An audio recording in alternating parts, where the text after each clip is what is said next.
Hello there. Welcome to Cineplot Recap. Today we are going to go through the movie, Baby Driver. Baby Driver, released in 2017, is a stylish action crime film directed by Edgar Wright, known for its meticulously synchronized action sequences, dynamic car chases, and music-driven storytelling. The film follows Baby, a young but incredibly skilled getaway driver who relies on music to drown out his tinnitus and enhance his focus. After being forced into a life of crime, he tries to break free, but things spiral out of control when he gets entangled with ruthless criminals. Please sit back, relax, and let us walk you through the movie, Baby Driver. A red Subaru WRX sits in front of a busy Atlanta bank, engine idling. Inside, Baby, a young man with sunglasses and earbuds, taps his fingers to the rhythm of a song playing through his iPod Classic. Suddenly, gunshots erupt inside the bank, and Buddy, Darling, and Griff burst through the glass doors carrying duffel bags filled with cash. They dive into the car, and Baby floors the gas. Police sirens wail as multiple cruisers give chase. Baby swerves through traffic with effortless precision, perfectly in sync with the music in his ears. The police attempt to block his path, but he performs a 180-degree spin, slipping through a gap and avoiding capture. A police helicopter locks onto them, tracking their every move. Thinking quickly, Baby cuts through a tunnel to break line of sight. Emerging on the other side, he speeds into a parking lot filled with identical red cars, pulling into a spot next to two others of the same model. The crew ducks inside the car, holding their breath. The police rush past, unable to pinpoint them. After a few seconds, Baby steps out. The crew follows, blending into a crowd of pedestrians as they leave the car behind. Inside a warehouse hideout, the team gathers around Doc, who counts the stolen cash with his usual calm demeanor. Buddy and Darling revel in the success of the heist, while Griff glares at Baby, suspicious of his silent, detached nature. Doc explains that Baby isn't mute, he just doesn't talk much. He has tinnitus, a condition that causes a constant ringing in his ears, so he drowns it out with music. Later, Baby returns to his small apartment, where his deaf foster father, Joseph, awaits. Joseph communicates in sign language, expressing concern over Baby's dangerous lifestyle. That night, Baby sits in his dimly lit bedroom, pulling out cassette tapes filled with recordings of past heists.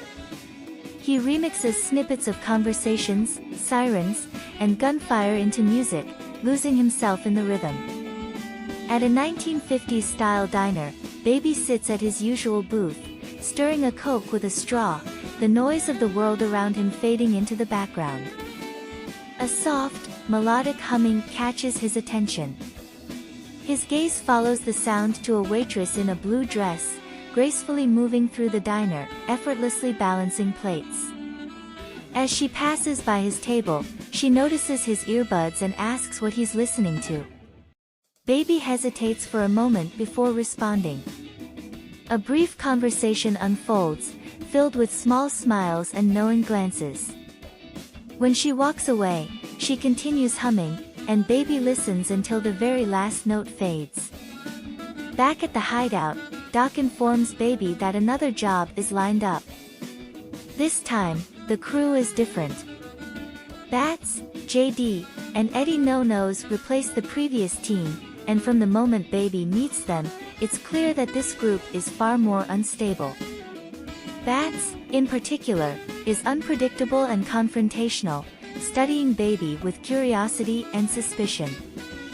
The heist involves an armored truck robbery, requiring precise timing. On the day of the job, the team arrives at the drop location, preparing for the moment the truck stops. The plan is simple: hit hard, move fast, escape clean. However, things go sideways. A security guard reaches for his weapon, and before anyone can react, Bats shoots him without hesitation. Everything slows for Baby. The sound of ringing fills his ears as he stares at the lifeless body. The crew yells at him to drive, snapping him back into the moment. Baby grips the wheel, but for the first time, his hands tremble. With the job complete, Baby finally pays off his debt to Doc, believing he is free. He takes a legitimate job as a pizza delivery driver, far removed from the criminal world. The weight on his shoulders lightens as he spends more time with Deborah, the waitress from the diner. The two share conversations about music, road trips, and the dream of escaping to nowhere, just a car, a full tank of gas, and open roads stretching for miles. For the first time in his life, Baby imagines a future outside of crime. Freedom is short-lived. Doc appears at the diner, sliding into the booth across from Baby. Though his tone is calm, the threat is clear.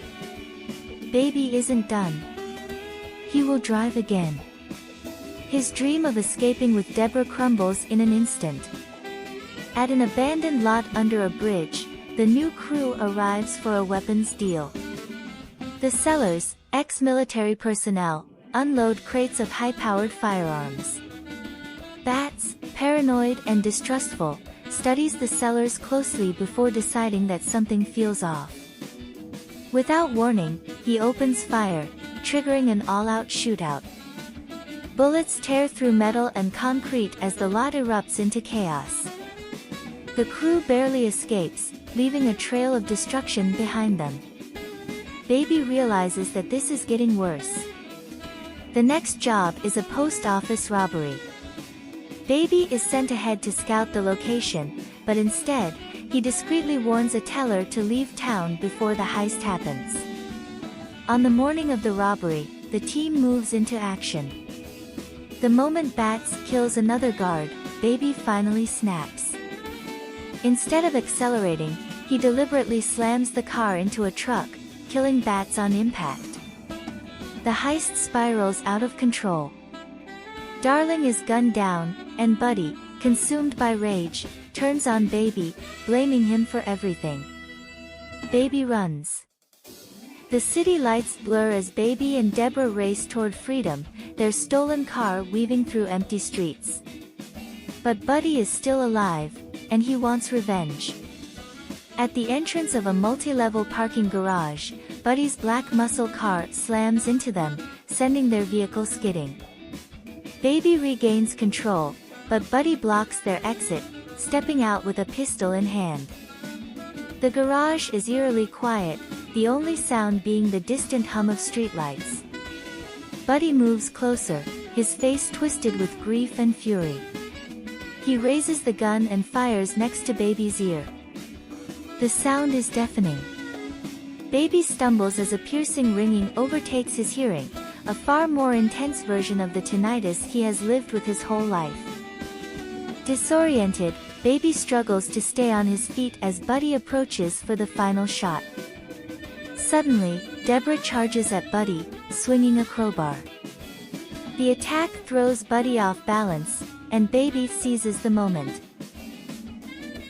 He plummets several stories, the car crashing into the pavement below, sirens echoing in the distance. The threat is over, but Baby and Deborah are out of time. With police closing in, Baby and Deborah attempt to escape. But every road is blocked, there's nowhere left to run. Deborah pleads for them to keep going, but Baby knows it's over. He gently places his hands on the wheel, looking at her one last time before stepping out of the car. The moment he does, officers swarm them, weapons drawn. Baby surrenders. At his trial, Joseph and Deborah testify on his behalf. They describe a young man trapped in a world he never chose, forced into crime by circumstances beyond his control. Witnesses also speak in his defense, recalling moments when he showed kindness rather than cruelty.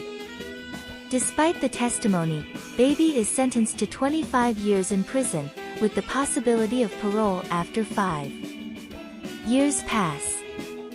Inside a prison workshop, Baby works quietly, his expression calm but distant.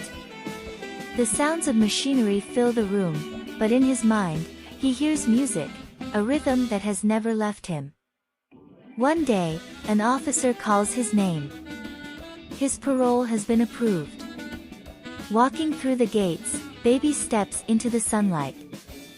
The world looks different, but waiting for him is Deborah, standing next to a classic car, her blue dress swaying in the breeze.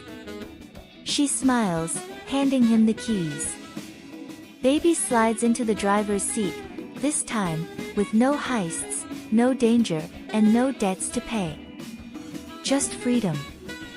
Baby Driver is more than just a high-speed action thriller, it is a story of redemption, love, and self-discovery. At its core, it follows a young man burdened by a past he never chose, using his exceptional driving skills as both an escape and a curse. Through the pulse-pounding chases and dangerous heists, Baby struggles between loyalty and morality, ultimately making a choice that costs him his freedom but saves his soul. His connection with Deborah represents his hope for a new life beyond crime, a future where the open road is no longer a getaway route, but a path to something real and lasting. By the film's end, Baby's journey comes full circle. He starts as a reluctant getaway driver, chained to a criminal world, and ends as a free man, no longer running. His past may have defined him, but it does not define his future. As he and Deborah drive off together, the message is clear: no matter how fast you run from your past, true freedom comes only when you stop running and choose to face it. Thank you for watching Cineplot Recap. Please like, subscribe and click on the notification icon for more movie recap. See you on the next video.